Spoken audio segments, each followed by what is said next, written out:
The reason I tried to spell it out, but people have to understand that we have a life after boxing. Our life has we have a life right after that fight, you know. And for Spence to go through it for 9 rounds, I think that tweet I tweeted right around round 7, and I basically was saying I know his camp and I know him. A lot of pride, a lot of heart, but you have to understand that you're not going to win this fight. If there was an adjustment you were able to find, you would have found it sooner. You're battered up, and let's leave this night where it is and move forward and become stronger from this night. And I just thought that if it had continued, that it might take away uh, some of the things he may be able to do in and out of the ring. Because as the saying goes, you never leave the ring the same way you went in, and it truly is the case, unless of course you are Terence Bud Crawford, who had amazing defense and an amazing offensive showing on fight night, and you don't get hit. You know. Yeah, now you know this firsthand because you fought both of these guys before. Your dad was your coach, so you had a strong relationship there. Now, if you were coaching Spence, would you have thrown in the towel for him? When would you have done that? I do believe that I heard he asked Errol one time if he wanted to continue, and so I do know that at a small capacity, at the least, they contemplated throwing in the towel, and I think that Derek James is smart enough to know, hey, something has to happen. Um, I just think that they didn't want to go for the sake of words go out like that, and no one does, but realism has to play a major role, especially in the sport of boxing, because realism means if I haven't won more than 6 rounds at this point, I can't even get a draw. And then he had been knocked down already. You have to look at the realism, man. You're not going to win this fight unless you get a knockout. You haven't landed one clean shot or a numerous clean shots the entire night. Is that punch going to land? And when you look at realism, it says let go of the pride, stop this fight, live to fight another day. So we've heard Spence say that he wants to go in and get the rematch. He wants to move it up a weight class. How do you feel about that? You think this rematch happens? And if so, any advice for the fighters for this second time around?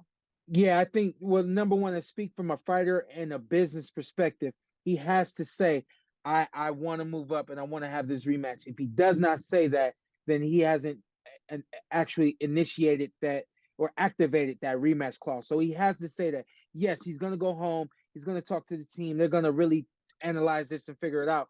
I'm an advocate for the rematch. I believe wholeheartedly in Errol Spence Jr. I said from day one until the fight happened, this is a 50-50 fight. I said, look at me after the third round. I may be able to tell you who's going to win this fight. I would have been able to tell you after the third round. Based on that first round, 50-50. It changed after that. But the point of all that is Errol Spence has the ability to make adjustments. He has the ability to come in stronger, especially at 154. And mentally, he's so strong that I think that this is now just a wrinkle on his career, and I think he wants to fix that wrinkle. You Yeah, just put out a new suit yeah, line, right? yeah. I did. Let me Oh, real here quick. we I go. We're just, going on just, tour. I love it. just. I mean, this is all my stuff. I'm not selling this right here, but this is what I do. Everything is custom made. I got scriptures on my stuff, and I just want to. The name of the business is Shawn Porter Suits and Services. We come to you. Yes, we have the suit lining. We have all of the fabrics to make the shirts. The list goes on. That's what we do. The service side of that is we come to you. We show you all of the possibilities that are out there, and we create something. We fit you to fit you. You don't have to wear a suit as flamboyant or as eye catching or as loud as some of the stuff that I wear, but I will find something, we will find something, and we'll help you design what you want so that it's something that fits you. We fit you to fit you. Well, we already got plenty of happy customers. I think one we got to talk about here. It's the most recent post on your Instagram. Michael Irvin talking about the guts of your suit, how the guts Man, of the suit is just something absolutely special, a competitive advantage in the game. yeah, Tell the man. people what exactly he meant by that.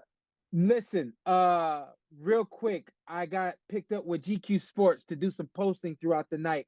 And I wasn't exactly looking for Michael Irvin, but I will say this, and I told him this.